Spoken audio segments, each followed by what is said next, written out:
Rob Bell has this story when he saw Desmond Tutu and the Dalai Lama. They were speaking with him on the same panel.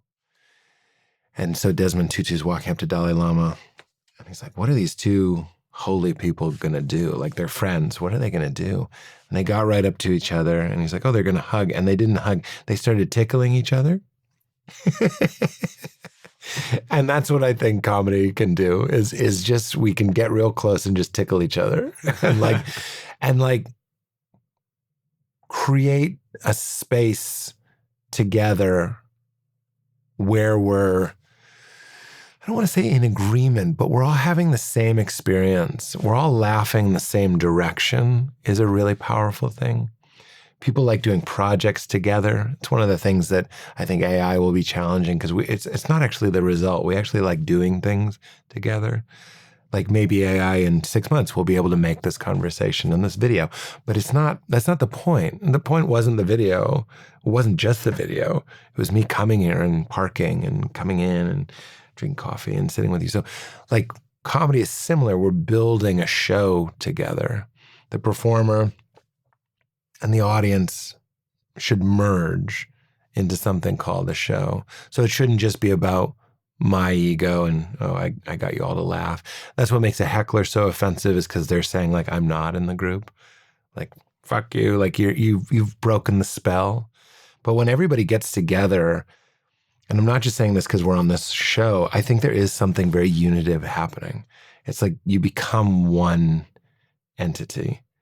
And then Rupert would say, when you're laughing, you're forgetting yourself. So you're kind of having that naked experience. That's not unique to comedy. That's the same as imagining rock climbers, surfers, certainly, sex, music, good art, good conversation. You can kind of vanish. Conversation's tricky, but silence, a sunrise, you can vanish. But I also think when you're laughing, you're not really there. And I think that's actually the addiction to it. Is you're spending time in this. Let's put it this way. Ram Dass used to say, if your car careens off a cliff, you're probably not horny while you're flying through the air, right? So when you're laughing, you're probably not worrying about your gas bill. So much can't come with you on that experience. So it happens inside of you. There's this combustion between the setup and the punchline, and it happens inside of you. And on that journey, nothing you brought in with you can come. It doesn't fit through the gate. So you're naked internally. You're naked and you're free very briefly. So there's that. Then I do think human beings are very suggestible, obviously. That's why advertising works. And there's a really, I'm a big priming person. Priming is, you know what priming is? So you're priming your state? Or it's similar to self-priming. So you're doing self-priming. Do you self-prime? You self-prime, bro? A little bit. Yeah, I think definitely before these podcasts. What I'm talking about is specifically, so Tony Robbins says priming. And that's where you think of 3 memories and 3 goals. That is priming. That's self-priming. You can also prime other people. And what's a trip is both you and Chelsea, if I say kindness or patience or gentleness, you are more likely to be kind, gentle, and patient. It's crazy. So I've said this a million times, so forgive me if it sounds canned. But they did this experiment where they took 2 groups, always 2 groups, and they go down the hallway, and in this room there's magnetic poetry, and they make poems, and then they leave. So everybody thinks, oh, it's a test on what kind of poem do I make?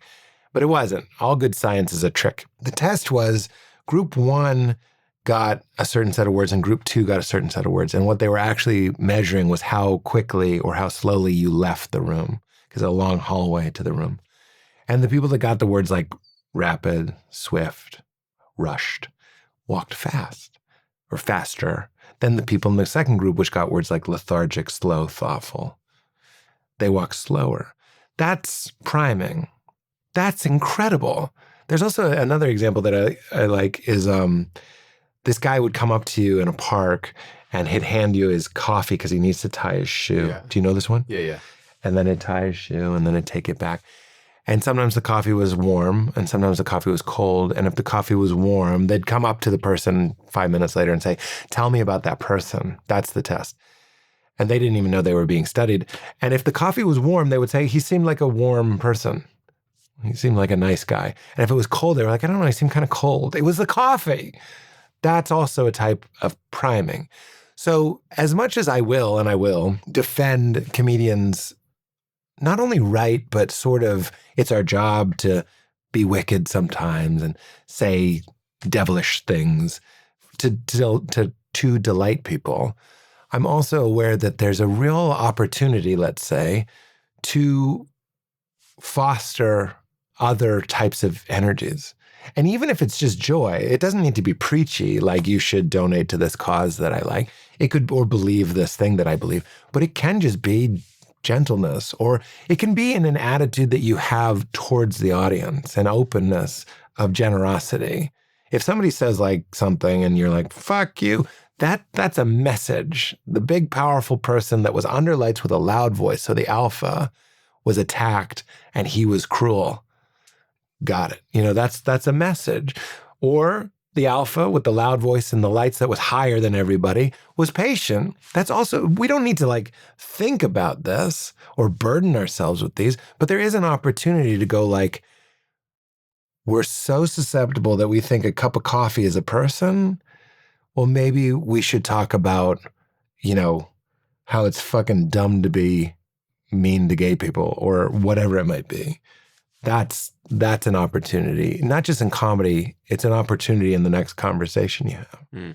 And the right conversations that I have when I talk to my mom and she's getting old, and the good ones are, and I'm not doing this to manipulate her.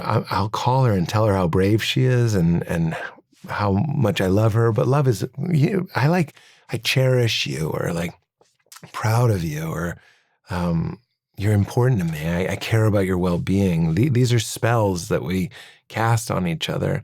But stand-ups can also do that. So the example I often give is the stand-up that says, don't drink and drive, but hey, they can't catch us all, which is a standard joke, is actually kind of a dangerous, not just kind of, it is a dangerous joke. I don't drink anymore, but when I drank, if the comedian, the alpha on stage, higher, louder, brighter than everybody, says they can't catch us all, am I more likely to drive drunk? Of fucking course.